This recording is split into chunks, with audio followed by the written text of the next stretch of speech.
see this chapter, this book in general. This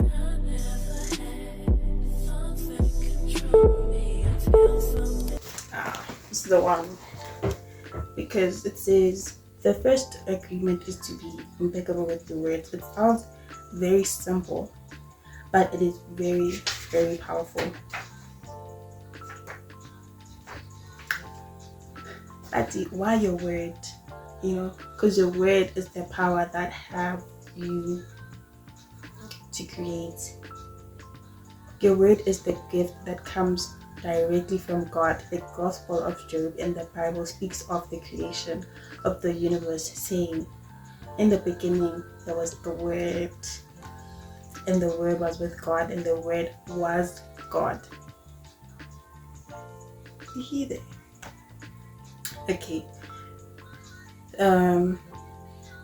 Through the word you express your creative power. It is through the word that you manifest everything, regardless of the language you speak. Your intent manifests through the word. What you dream, what you feel, and what you really are will all be manifested through the word. Let me cook. Let this book cook.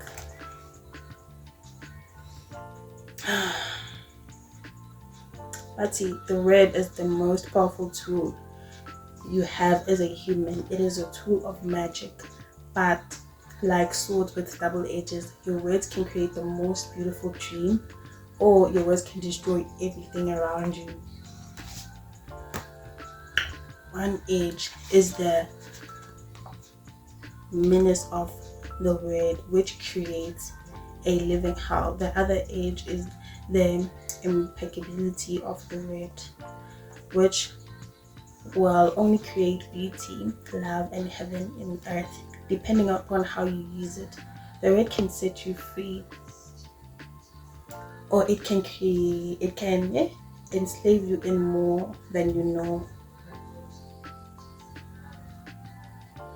All the magic you possess is based on your word. The word is pure magic, and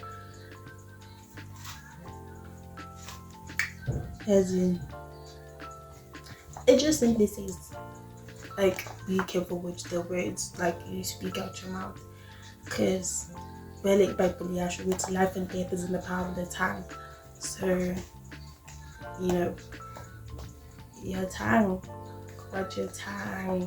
watch the words that come out your mouth, because you can create the most beautiful thing like ever, or you can just destroy everything around you. You get me? Like,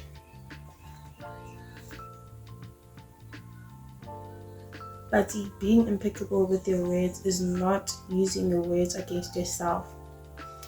If I see you in the streets and I call you stupid, it appears that I'm using the words against you, but in reality, I'm using my words against myself, because you are going to hate me for this, and you hating me is not good for me. Therefore, if I get angry and with my words and send all the emotional poison to you, I'm using the words against myself. If I love myself and I express that love in my interactions with you, and then I become impeccable with the words, because that action will produce like a reaction. If I love you, then you will love me. If I insult you, you will insult me. Simple.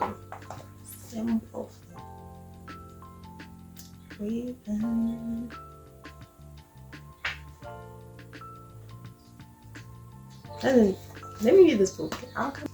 The second agreement is, don't take anything personally. Whatever happens around you, don't take it personally. Using an example, if I see you in the street and I say, "Hey, you look so stupid," without knowing you, it is not about you, it is about me. If you take it personally, then perhaps you believe you are stupid. Maybe you think of yourself, "How does he know? Does everyone see that I'm stupid?" Or something like that. You take it personally because you agree with whatever he said. Okay. You take it personally because you agree with whatever was said. As soon as you agree, the poison goes through you and you are trapped in the dream of hell. What causes you to be trapped is what we call personal importance. Personal importance, or taking things personally, is the maximum expression of selfishness because we make the assumptions that everything is about me. Nothing other people do is because of you. It is because of themselves. All people live in their own dreams and their own minds. They are in a complete different world from the one we live in.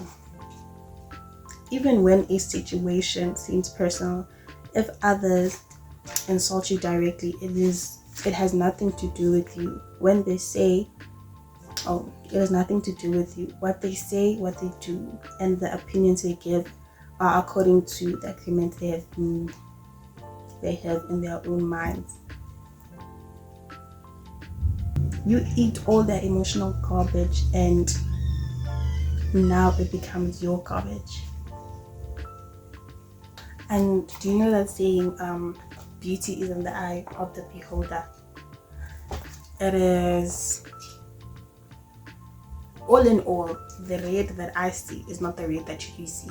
So whatever opinions you have of me is not opinions that I have of myself or of the world around me. Like, we may all be watching the same movie, but I'm receiving a different message from the movie than what you are receiving. You get me?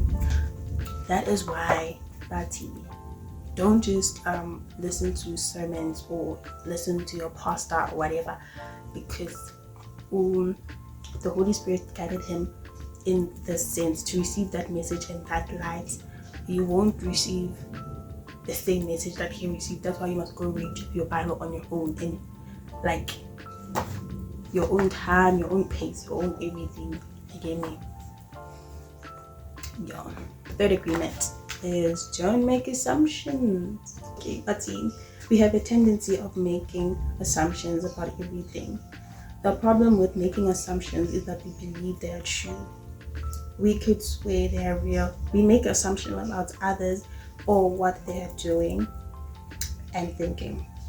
We take it personally, then we blame them and react by sending emotional poison with our words.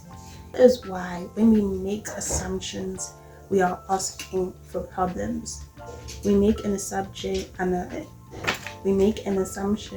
we misunderstand, we take it personally, and end up creating a whole big drama for nothing.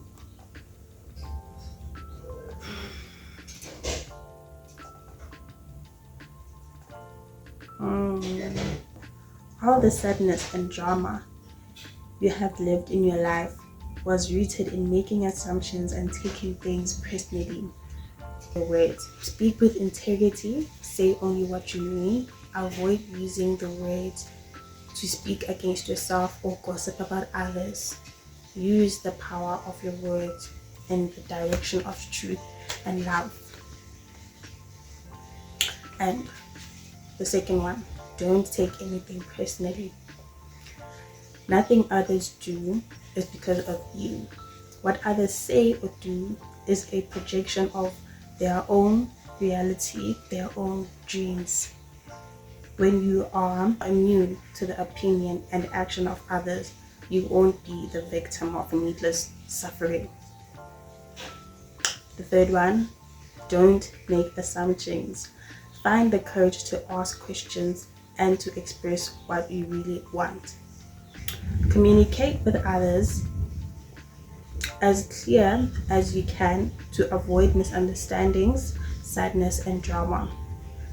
With just this one agreement, you can completely transform your life. The fourth one, always do your best. Your best is going to change from moment to moment. It will be difficult when you are healthy as opposed to sick. Under any circumstances, simply do your best and you will avoid self-judgment, self-abuse, and regrets.